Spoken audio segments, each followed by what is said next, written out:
Hello, anatomy and physiology students. My name is Mr. Veach. I just wanted to spend a few moments, introduce myself, and tell you a little bit about the class. I've been teaching AnP for Morgan Community College for 7 or 8 years. I've been teaching it at the high school level since 1996. Right now, I'm not only teaching for Morgan Community College, I'm also the librarian for Bennett School District, and I also teach physics. In my free time, I get to do some stuff for Apple. I travel around and teach teachers how to use all of their cool products. So that's actually where this video comes into play, because on our very first day of class, I will be in Atlanta, and hopefully you are in front of your computer screen watching this. Okay, so the first thing I would like you to do is go and find your syllabus. Go ahead and press pause and find it, and when you come back, press play.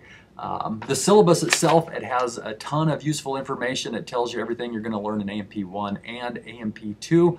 And there's also some extremely important due dates. You'll see that on the very last page. There's all of the important due dates for the class. Make sure you hang that up on your refrigerator. That way you know when we have to be places and what time you have to be places. Okay, so let's just start out and go over the requirements for the class. First of all, you were asked to purchase a book. It is Anatomy, or the Principles of Anatomy and Physiology, the 12th edition.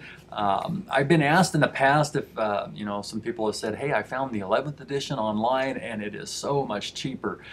You know what? At the end of every single chapter, there are 15 self-quiz questions. Sometimes there's 18.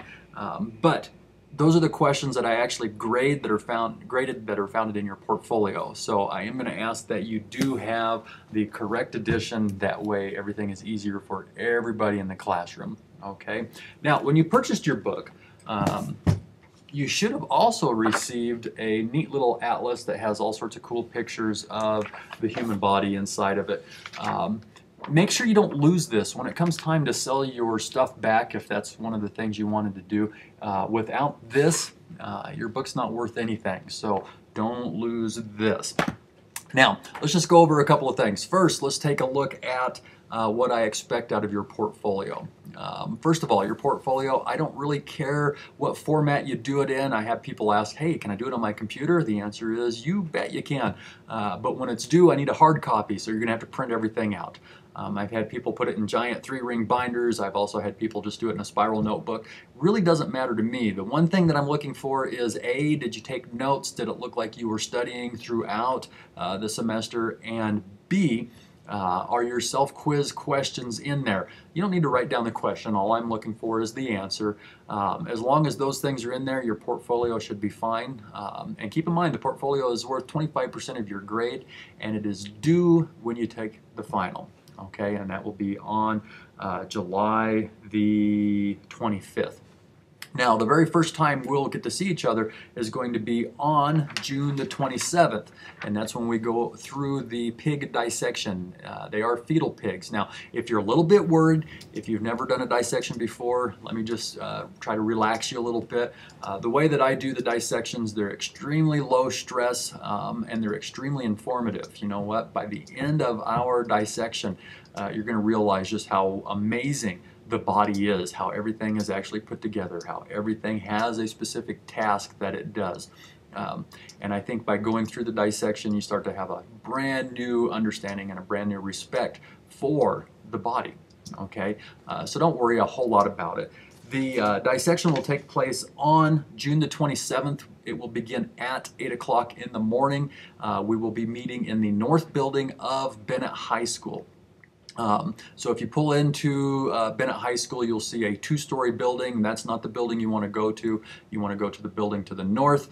Those of you who know your way around, it'll probably be in Mrs. Goodnight's room.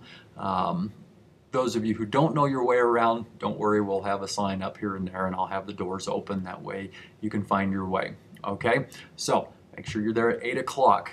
But there's also something else you have to turn in on that day. It is your paper. Now, if you're an AnP 1, you have to write a paper on a disease or disorder of the endocrine system. And if you're an AnP 2, you have to write a paper on a disease or disorder of the respiratory system. Now, the paper itself, lengthwise, I always get asked, how long does it need to be? You know what? Somewhere between 5-6 pages.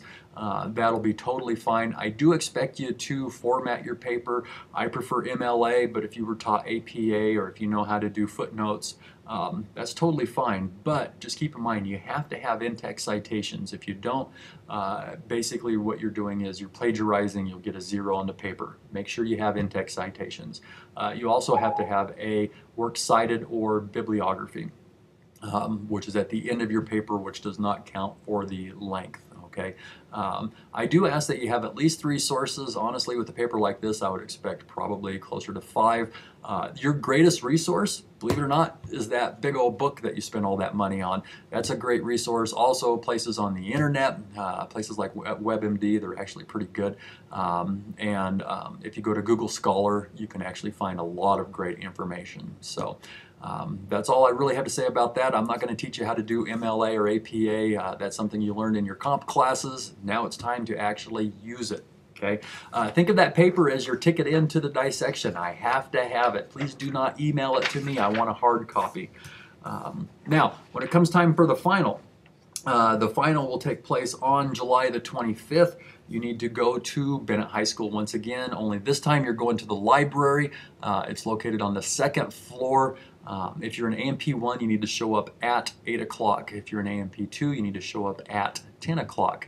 If you're in both classes, well, you still have to take 2 finals and you still have to take them at the appropriate times. So make sure you made arrangements for it. Don't be late, and please don't miss out on that. Now, if you take a look at those 4 things, so you have the portfolio, you have the pig dissection, you have the paper, and you have the final, that is basically the sum of your grade. So each one of those items is worth 25%. So you don't want to blow one of them off, because if you forget to turn in your paper, that means the highest you could do if you got 100% on everything is a 75 or a C in the class. And we want to get you a better grade than that. Okay. So that's the basic idea of how the class is set up. Now what I want to do is I want to show you some resources that you're going to be using. And in order to do that, you have to join Edmodo. It's a social media networking site. It's a closed system. It's actually really cool. So what I'm going to do now is just walk you through it. Keep that syllabus because there's a code on there in order to join my class. So now let's take a look at Edmodo. Okay, everybody, what I would like everyone to do at this moment is go to edmodo.com. That's EDMODO.com. And if this is the first time you've ever used Edmodo, what you're going to have to do is click on I'm a student. Please don't click on I'm a teacher, but you're going to go to I'm a student. On the very last page of your syllabus, you're going to see a group code. You have to type that code in exactly the way that you see it. Enter in a username and a password. That username can be anything, but if it's been used in the past, you'll have to select a different one. It'll give you a little warning. As far as the email, see where it says it's optional? Honestly, guys, I think you're going to want to put it in there because you can sign up for email alerts if anybody posts something, like if I post an extra credit question. And then make sure you use your first name and your last name. That way I can ensure that everybody has signed up for Edmodo. As soon as you've done all that, click on sign up and it will take you directly to our Edmodo page.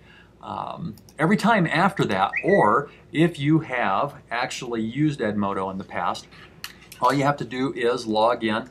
I actually use my email address as my login name.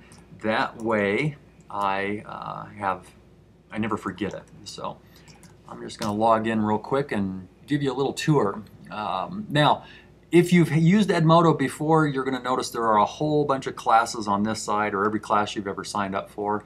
If this is your first time, chances are you're only going to have one class. So if you're an AnP 1, once you go in, this is what you're going to see, a little welcome message from me. And I was nice enough to put your syllabus here. So if you ever lose your syllabus, all you have to do is go to Edmodo And as the year goes on, or as the semester goes on, this is going to be pushed further and further down. You'll just have to scroll down and click on it, and you can download it again. On occasion, I will post a question, maybe for extra credit, or just a polling question. Make sure that you respond to them. And let's just say I asked an extra credit question. I wanted you to find an article somewhere about some sort of medical thing. I don't know. In order to respond to me, what I'm going to ask that you do is simply type in your message, whatever it's going to be. I would also ask that you would place a link directly to wherever you found that article, and then you're just going to simply attach it. And then as soon as you've attached it, you're going to send it. Now, I wanted to give you a little bit of warning. If you're sending it to AnP1, what that means is I'm not the only one that's going to see it. Everybody in the class is going to see it. And I think that's fair and that's safe. Just keep that in mind. If you have something personal to tell me, just email me. That's the best way to do it. Okay. Now, as far as great resources, if you look over here on the right-hand side, you're going to find folders, and there's one called AnP1. If you click on it, I'm just going to scroll all the way down to the bottom. What you're going to find is a link to all of the PowerPoints that I use in my normal lecture classes. Okay, and in order to see a PowerPoint, all you got to do is double click on it, and what will happen is it will open up in a window just like this, so you can go through the PowerPoint this way. If you don't want to be online while you're doing it, you can actually click on this link and it will download it. Okay, now that's all pretty neat, but this stuff is even neater. These are interactives that are available online. They're tutorials. It's a lecture, more or less, of somebody explaining something. So I'm going to go to electron transport and ATP. I just clicked on it. It's going to open in a brand new window, and you're going to get a neat little video tutorial animation over here on the right. How does the Okay, so I'm just going to fast forward a little bit. This is one of the reasons that severe blood loss. Okay, and what it does is it just gives you a picture and an animation. It really drives home what we're trying to learn here, and I think sometimes this is a little bit better than just staring out of a book or having somebody lecture to you, because you're actually getting to see this stuff. So it comes from Hippocampus. Remember this website. If you're ever in any other class, they have a ton of interactive videos like this. It's actually a really neat site. Okay. That's pretty much it for Edmodo. Everything here is pretty standard. I am going to ask that once you log in for the first time, go to Profile, and if you don't mind, complete the profile. It'll ask you for a picture. I think that's nice for me and everybody else in the class. That way we can put a face with the name. And that's pretty much all you have to do. Don't put anything too personal, but just a nice little picture and a little bit of information about you, and that would be awesome. So once again, go to edmodo.com, make sure you sign up for the class, and utilize this format. It's a great way of doing things. All right, thanks guys.